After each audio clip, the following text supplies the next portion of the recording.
Prepare for a fusion of knowledge and exhilaration where education and excitement collide. Taking you on an adventure that expands your mind and speaks to your spirit. I'm Master Nick. I'm Lady Dee. We are the Dom Life.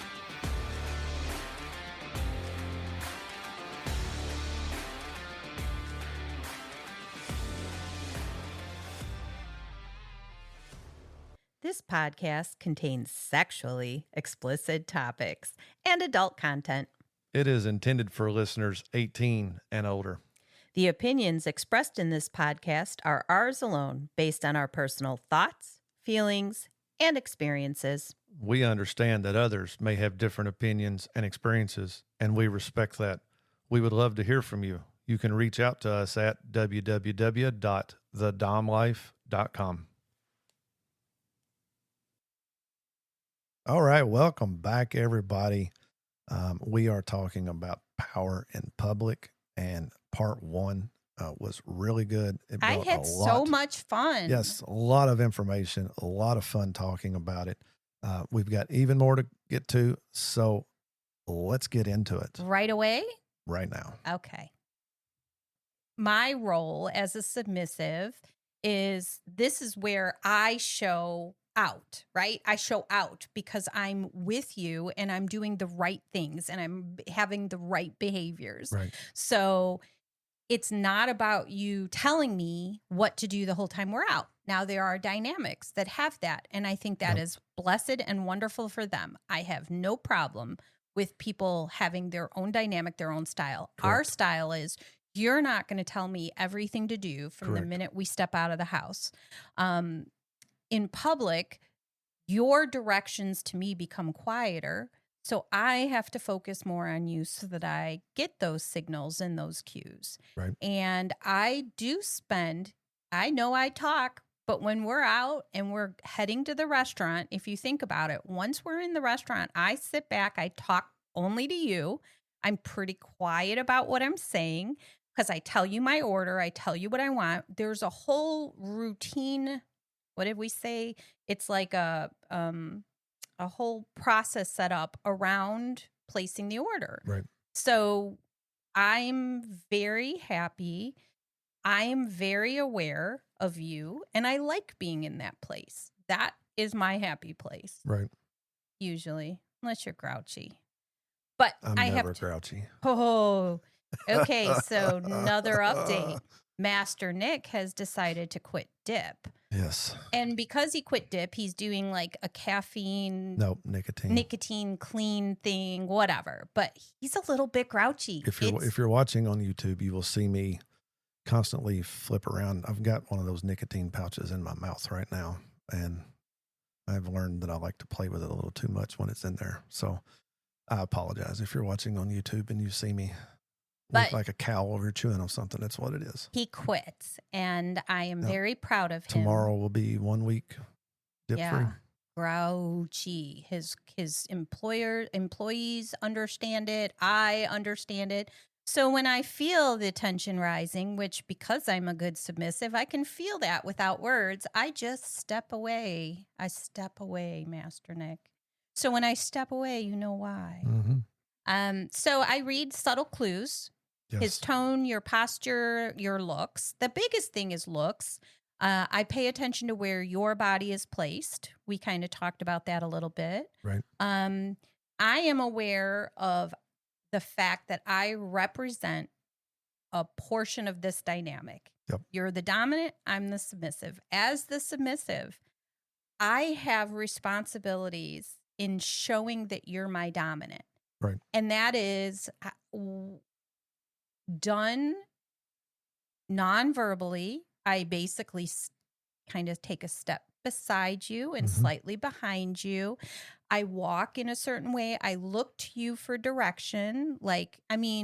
Not getting us their direction, but if we walk into a restaurant, I wait for you. That's one of the biggest problems that I've had. I am not with you 24 hours a day. Right. It really sucks. I would love it, maybe. But I am not with you 24 hours a day. And I stop at doors now Like somebody is just going to randomly open up the door for Well, me. there fucking should be somebody there to open the door for you. I walk up to the door and then I stop, and other people are opening the door for me. And I'm like, I'm so sorry. My husband always opens the door, and I'm used to that. And so I just forget. I just stop. Yeah. I need to put a GoPro on you when you go out by yourself, so I see all this. Yeah, especially if I'm talking with one of my friends and we're walking in the restaurant together, Right. it's just a habit to stop now. And because of that habit, they open the door for me. I do have a cane now, so the cane helps make an excuse on why I'm not opening the door. Right. Oh, thank you for opening the door for me. But yep, you are right. Respect is shown through behavior, not exaggeration. And it goes back to, you being composed and aware of what you represent. It's not about acting small or, cowering or doing anything like that to show that you're my submissive. I'm a very dominant person. But when it comes to the way we are out in public, I step away from you and I go flitting around, and then I can be my normal self. But when I'm with you, I have a tendency to look to you for directions. Right. Overdoing it, that's insecurity. Real submission is controlled, composed, and intentional. Same as the dominant side, right? Absolutely. And you do that very well. Quiet obedience is a staple of the dynamic. Mm-hmm. Quiet obedience. See, I'm really good at that. Mm-hmm. Small actions, staying close, following lead, checking in non-verbally. Those are all things we do. Yep. There is no need. Yep. Go for it. No need for display. Alignment is the signal. Yes. Emotional control within the normal context of your dynamic. No public pushback, attitude, or testing. Unless it's part of your dynamic. Unless it's part of your dynamic, because there are people, even us sometimes. Discipline shows strongest when eyes are watching. Mm-hmm. I'm disciplined. You are. I'm not going to say it because I've said it before on a podcast. Now I got to go back and find it for fucking Mother's Day. You're going to put that in my audio. You're a good girl. Yep, I got to find it. You got to tell me which episode it was, and I'll find it. I have to. Sometimes, depending on the environment, pushback can be play, fun, and teasing. Yes. But there is a line. There is a line. Now, I look at this as if it is a purely vanilla event, I would not enjoy the pushback. I would not see that as playful and fun. If we're in a lifestyle event, whether it's at the club, whether it's a private party with our inner group of friends, or some kind of convention or something where others are around, I would have a little more fun with the pushback and the stuff then. But a lot of it depends on where we're at, what's going on, what the event is, where I would enjoy it or not. And I'm usually pretty vocal, about that. If we're going somewhere that I don't want any of it, I will tell you before we get there. Yes. This is not the place to push my buttons or test me. This is where we are going to act like we're supposed to act.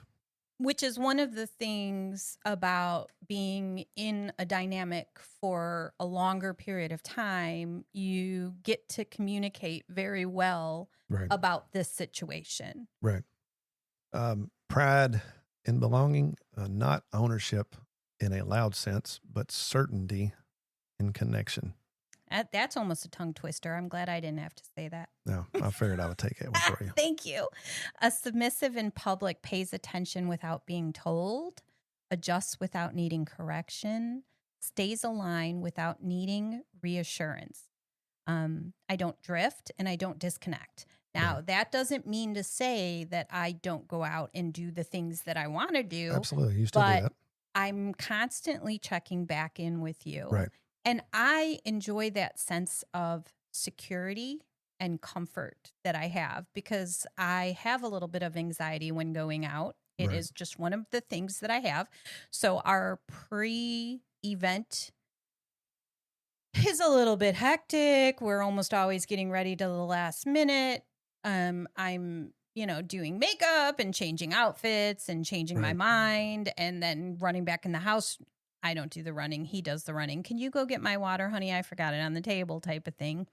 So we do all of that. By the time we get to the event, I'm a little bit anxious. I'm a little bit ratcheted up, and just staying by your side for a while and allowing you to be the dominant, allowing you to take the limelight and say hi to people and decide where we're going to stop and who we're going to talk to Right. helps me to settle into, okay, Right. we're good again. Right. Kind of takes You the get the anxiety drink for me. It's perfect. Right. I love that. And it has helped. And if you do have a little bit of anxiety, find yourself a dom and life gets better. All right. You don't drift. You don't disconnect. You don't suddenly become independent because the environment changed. If anything, you become more tuned in. Now, I've got a little bit of a story here. Oh, you do? And I didn't tell you about it. So, the don't drift.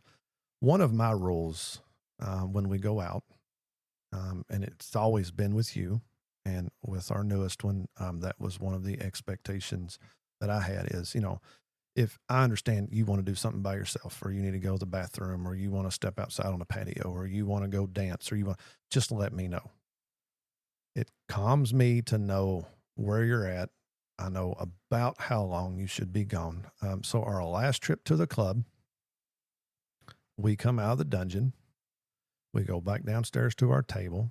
I'm packing things up. You two are out on the dance floor dancing. I'm gathering everything up. I'm getting our cups. I'm emptying our cups. I'm putting everything in coolers, everything in bags. I'm taking my trips out to the truck. She comes up and she's like, I want to go outside with them and talk. Okay, go ahead. I take one trip out to the truck. You're at the table. Yes. Yes, sir. I come back in. You are not at the table. I pause for a minute. I'm scanning the room. Okay, she's not somewhere talking to somebody. Did she go to the bathroom? It's odd. She didn't say anything. So I wait for a little bit. Still don't see you. I step out onto the patio. I go where our friends are. Nope. But I watched you. You're not there. I turn to go back inside because I'm thinking you have to be in the bathroom now. So I'm going, if I don't see you, I'm getting a staff member to go in the bathroom to find you. Because are you sick? Did you get in there? Did you back locked up? I've got all these scenarios going through my head, and you almost let me walk right by you because I had my eyes on the door the whole way. You came outside onto the patio and sat down and Not was talking to by our friends. somebody. Yes. And yeah, Hot mess so Jess. that was and that is the reason I say, just let me know where you're going. Right. Because at that time I had a lot of thoughts going through my head. I didn't think you had too much alcohol, but maybe I was wrong. Maybe Right. you'd went to the bathroom. Maybe you'd gotten sick. Maybe you had fell and had hurt yourself. I had all these thoughts going. So it is those little cues right there. Do not drift. And that's one of the things, again, that is one of my expectations when you are with me. Right. I don't have to know every move you make, but I'm going to run to the bathroom. Okay. That way, if you're gone 20 fucking minutes, okay, there's a problem. I need to go check on the bathroom. I'm not going to be, are you pissing or taking a shit because you've been gone that long? It's nothing like that. Gosh, bless her. It is that when I didn't know where you was, everything that went through my head of what could possibly be wrong. So do not drift. Just so you're aware. Okay. I did call out to you. You came out to the thing and you checked with our friends. And then I saw you walking by and I thought you'd see me. You did not see me. So because I was sitting right close to the door. You was. So I called out to you. Yep. It's in the small things, where you stand, how you respond, how quickly you read a shift in tone or energy. Yes. And you are very well at picking up the looks, the energy, the tones, anything that I have to say. You do very, very well with that. Here's the truth a lot don't want to hear. If your dominant has to keep correcting you in public, if that's what you, in your dynamic, you go out in public and your dominant is constantly correcting you, you're not paying attention. It's not on them, it's on you. So pay attention to these kind of things. You have a role as a submissive just as much as my wonderful dominant has a role in public. Yep. As a submissive, you have a role and you need to do it and Yep. follow it and be it in public as well as in private, not just because he's got a flogger in his hand, but because this is your dynamic and you respect the person you're with. Absolutely. Silent communication between a dom and sub. The goal is minimal words, maximum understanding. The strongest dynamics don't rely on constant conversation. They rely on understanding. A look, a pause, slight shift in posture. That's all it takes. Yeah, you're really good with the eye contact signals, Yes. like just looking at me and looking over like, hey, I want you here, or, Right. the gestures, hand positioning, that's one of the big ones you do all the time. By where you put your hand on my elbow, on my back, you're Yep. helping to guide me to where you want me to be. And even then, we have hand signals for, if you're across the room from me and I need you, I don't have to stand there and jump up and down, wave my hands. All I got to do is make eye contact with you, do one hand movement, and I know you're coming to stand where I need you to stand. It's not, it goes unnoticeable to majority of the people. Right. I could spot you across the room. I could have you coming to me You can. without saying a word. 100%.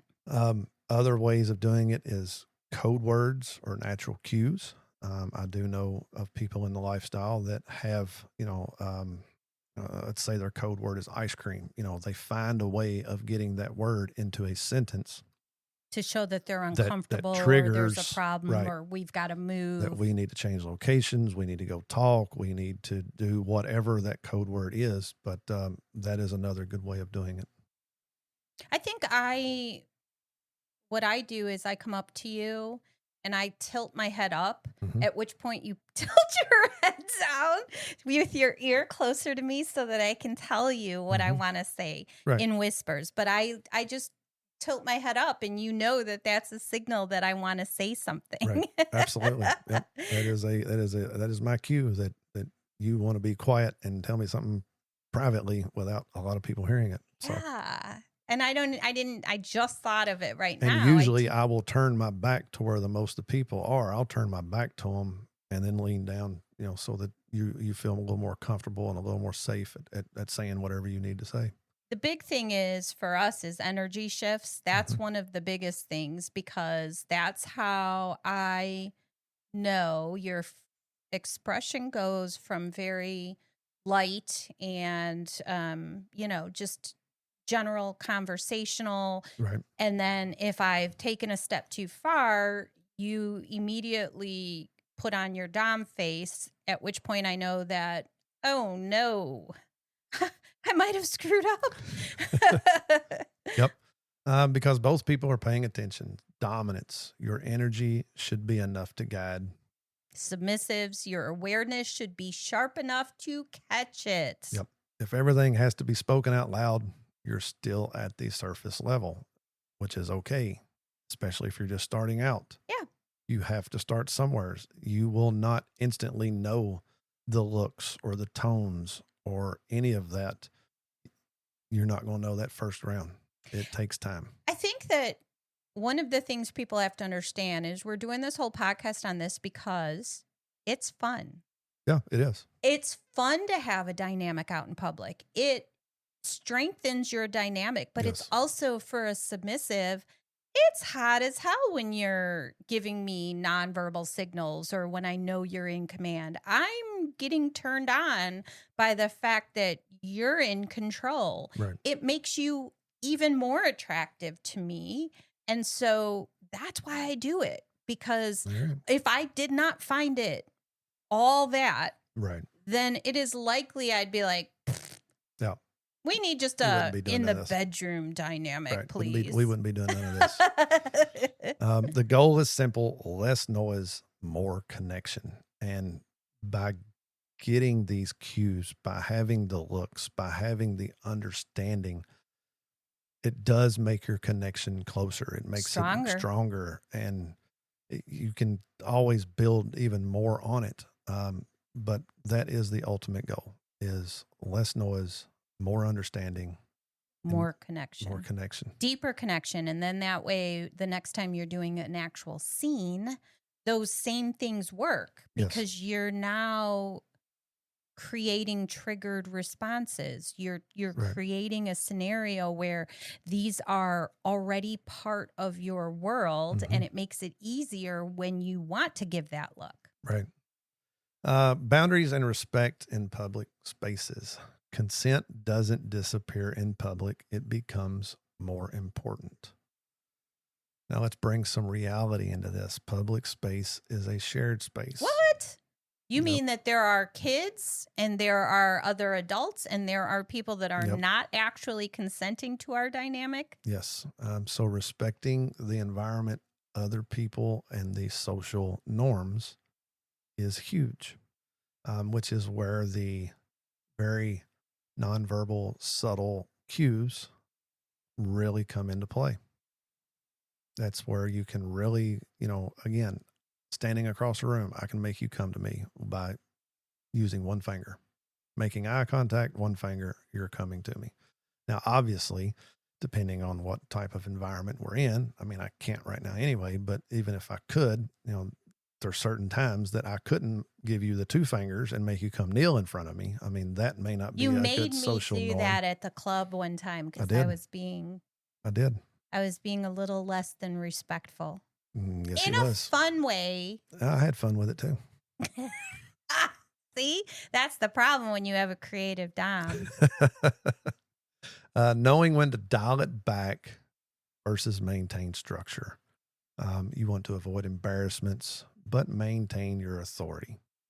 Power does not give you the right to disrespect your environment or the people in it. So again, be cautious of what you do, the cues that you give.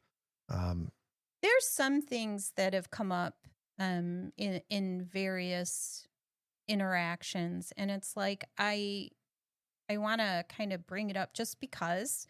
So one of the things I feel is calling you sir is not a problem. I call you Master Nick most of the time anyways, because of our constant interactions. Right. I chose the name and I call you Master Nick even in public. I'll say Master Nick did this, or Master Nick, can I do this?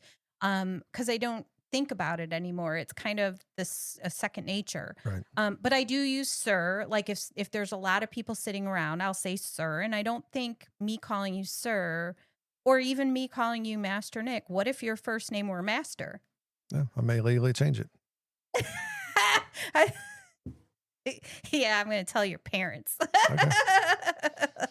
We'll legally change it. And I'm going to be like, hey, Mom, you have to call him Master from now on. I think that would get kind of weird. Yeah, that would be weird. All right, we're not going to change it. We're not going to legally change it then.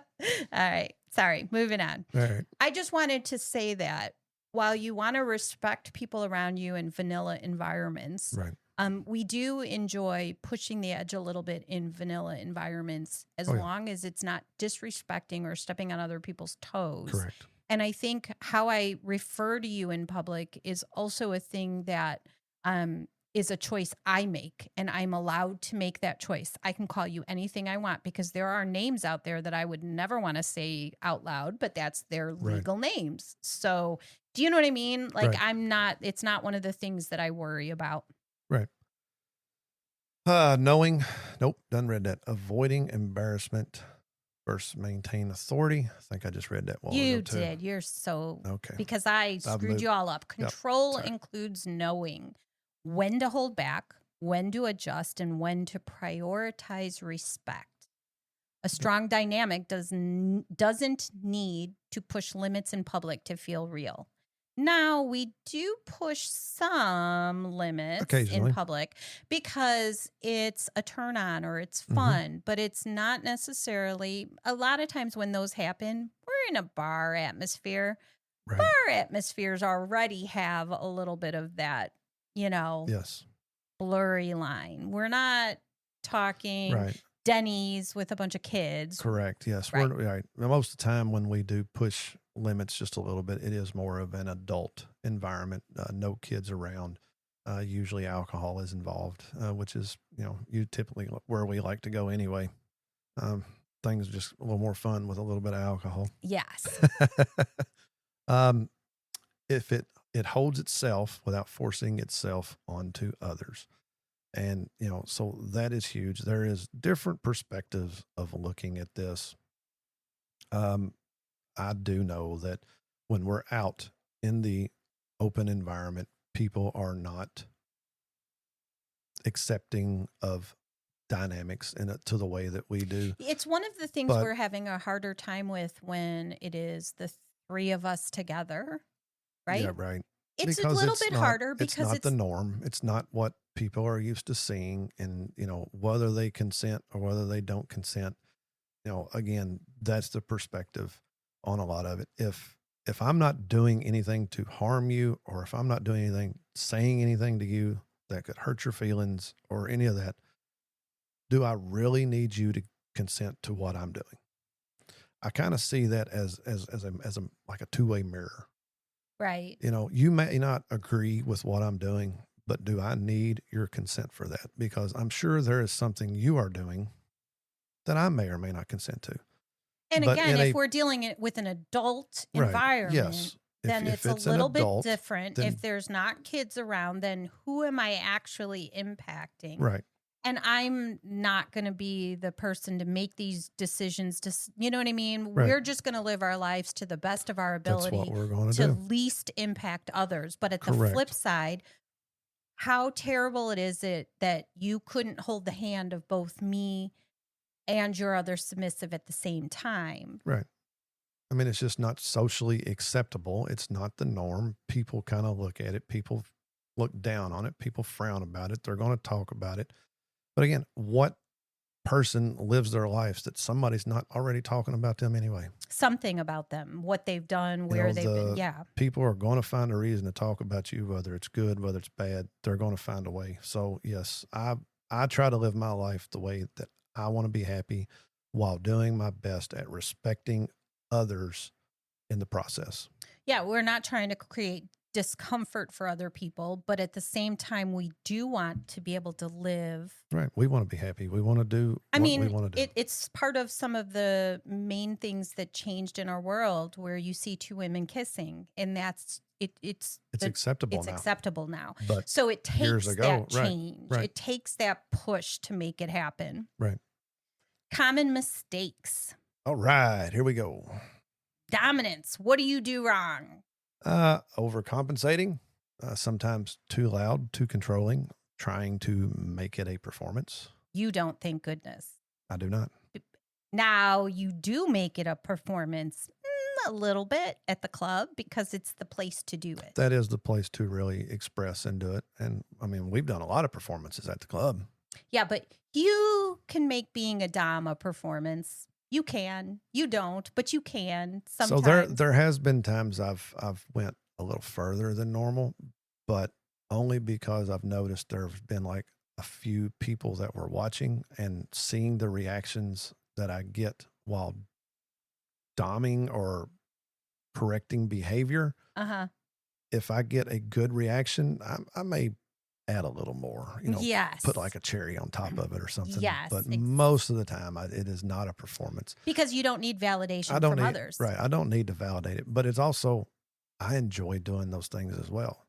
So if I do something, I see the person that maybe I'm correcting or trying to handle, I see them enjoying it. And if I see people around enjoying it, yeah, I'm going to add a little more. Right. Well, and that's part of the reason we do a podcast and we do performances, because we do like public. Right. I mean, one of my favorite things is to get flogged at the club, is to have electric flogging, to do a scene with you at the club on a cross. Now, we have all of the equipment here. Correct. I enjoy that public aspect of it. Right. I like showing that I'm your submissive and that you're my dominant, Right. which is part of a scene if you're doing public scenes versus the private Right. dungeon. Absolutely. So losing control under pressure. Yep. That's a mistake. That is a huge mistake. It is. It happens. I have been guilty of this before in the past. It is a control that a good dom must have. Right. And I say a good dom because it takes a lot of effort. It takes a lot of mental control to not lose your composure, to try to maintain a good grounded mindset. So it happens. It has been a while. It's been a long while since I have been out and actually lost my composure. But yeah, it's a mistake. Yep. And all you have to do is say, I'm sorry that I had lost this. Yep. I'm sorry that the night went this way. Yep. I mean, you just basically, you're going to apologize. You're going to move forward. You're going to talk about how not to do that again. Right. As a submissive, I've lost my composure and we've had to talk about it. We have. I mean, again, you've got to stop and look at this. The best dom in the world is still a human. Yep. And humans have feelings. Humans have their emotions. Humans have their baggage. They have their triggers. They have all of this. And somewhere out there, the best dom in the world at one point or another has let all that show. Yep. It's going to happen. But it takes self-awareness. It takes self-reflections. It takes truly understanding your type of emotions, your type of triggers, finding ways to not let them affect you. And it's a struggle. I'm here to tell you it is not easy. It is a battle that you deal with every day. But in the end, it does make you a better person. I was going to say, it's not just about being a better dominant, it's being a better person. Yep. Yep. Stop overcorrecting and stop needing to prove you're in control. If I have to prove that I'm in control of you, then you're not in control. Then we have a problem with our dynamic. That is 100% true. If it's real, it was already there. And fortunately for me, I mean, it's starting off with you learning everything. It didn't take me long to truly understand that, to really grasp the big picture of it. For some, it may take a little more, but you'll get there. So common mistakes that submissive makes. Mm-hmm. Submissives don't make mistakes. So we can move on. They don't we can move right on to the next section, please, sir. Make infractions, which usually cause punishments. So, but there are also mistakes that we make, which is acting exaggerated or theatrical. So you say something and I act way out of proportion with your correction. Oh, yeah. I really like this next one. Testing boundaries because it's public. I don't do this, but I have seen it done. Right. I have seen it done, sir. Yes. So that's a big one that I think people have to be aware of, that sometimes, especially if your dynamic is in a little bit of a struggle, if you're growth pains or new, that you might be testing them to see what you can and can't get away with when you're out in public. I think that a lot of submissives test the mettle of their dominance, right? So I want to know that you can control me, not just at home when nobody's looking, but when we're out in public. But because it's public, if you're doing that, then you're disrespecting your dom. It's probably not a good thing to do. Right. Disconnecting when structure isn't verbally enforced. So if you can't understand with a look or with a silent command, then you're not sticking with the structure that you guys agreed upon, then that's an error that you can make. Yep. So if you're a submissive, stop exaggerating. stop testing boundaries just because you're outside. And then stop disconnecting the moment structure isn't verbal. Yep. Public doesn't remove your roles. It reveals how real they actually are. I like that. It reveals a good how statement. real they actually are. Yep. All right. So how do you build power in public? You're going to start small. No way. We're going to go all out, sir. That's right. I we mean, think we probably did, but for yeah. if you're new to this and you're wanting to experiment with this, or you have and bedroom dynamic only, you're looking to expand, start small. Public outings within your dynamic roles. Find a BDSM munch or a slush or a convention or a lifestyle club or something like that, to where it's a lot more acceptable, a lot more lenient, Right. because you're going to make mistakes. If this is new, you're going to make mistakes. There's going to be times you're going to have to call a timeout and back into a corner and talk and discuss. And it would usually go a lot more easier within your dynamic role. Yeah, but even if you go to a picnic, it's out in public, but there's certain expectations. You could do a public picnic where you're not on top of other people, and you can be like, okay, I'm going to handle my role as a dominant. You handle your role as a submissive. And I think that you could then see where the faults or cracks. So if you give a look and the submissive, like you look down at the food and the food isn't being served, and that's a normal thing you do at home. Now, why aren't you serving me my food? And then you can talk about the reasons, because I know we came up with a great idea back in the beginning. I was going to let you eat food first. Do you remember this, sir? I remember that. Whenever we were at home or out, he should take the first bite. Can I tell you that Master Nick does not like hot food at all? Nope, doesn't like hot food, and he doesn't like really cold food. So either way, it has to sit until it's at the perfect temperature for him, which means my food is cold by the time I get to eat it. So we, at some point, let that go, because I like my food burning hot, melt my mouth hot. Yeah, he cannot even handle a little bit of the heat. So my food would get cold as I waited for him. Are you ready to take your first bite? Can you take your first bite? So maybe we should bring that back then, except when our food is laid out, you blow on my food to cool it down quicker, and then I can eat. I think we need to. I'm gonna call up Dante, get one of these change order forms. Yeah, no. There would be. I would do that. I would do that for some heavy concessions. Okay. There would be some other things that I would require in order to blow on your food. We'll negotiate that. So, understanding that, like a scene, you should be working within your dynamic, establish quiet expectations, practicing nonverbal awareness, and practice nonverbal cues. Those things will all help. If you do those things while you are out in public and your submissive doesn't catch it, don't lose your shit. Right.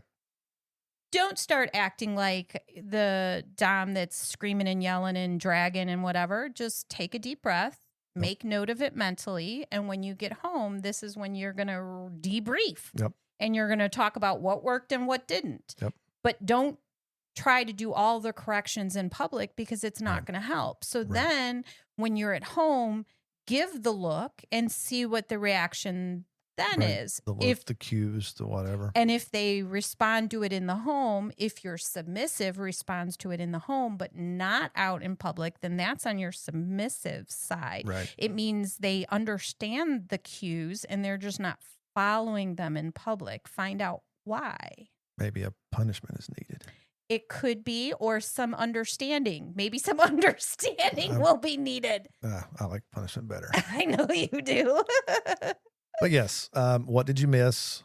Where did you hesitate? Where did the alignment break? Because it will at first, but over time, it will tighten and it will get a lot more controlled. The consistency will build the trust. Yep. Power grows when both sides are aligned, not forcing it.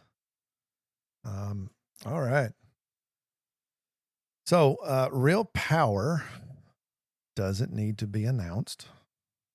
If someone can feel your dynamic without seeing anything obvious, you're doing it right. So here's what it comes down to. Power isn't what you say. It's not what you show. It's what remains when nothing is being said at all. If your dynamic can walk into a room, say nothing, and still feel aligned, that, my friends, is control. And hope this episode has helped. Hope it's got you thinking into ways of experimenting out in public. I think we're going to do an episode on that. I think it's important. We will come back with examples. Again, I'm going to have questions. I have my opinions on how to walk, where the submissive is. I will want to know what you all think as well. So next week, we will have examples. We will have ways of doing this in public. We're going to try to make it fun. We will see what we can do. Come back next week. I'm going to be as bratty as possible. See you next week. Bring it. You all have a great week. See you next time. Please follow, like, and share our podcast. Make sure to visit thedomlife.com, where you can find pictures and other details about the Dom Life podcast. And through the Contact Us button, you can ask questions or provide recommendations for future episodes. We want to explore your kink too. Be sure to check out upcoming events to see where our adventures are taking us and our photo gallery to where we've been. Thank you for joining us on this journey. We hope you had fun listening and learning with us. Till next time, keep calm and remember your safe word. Red, red, red.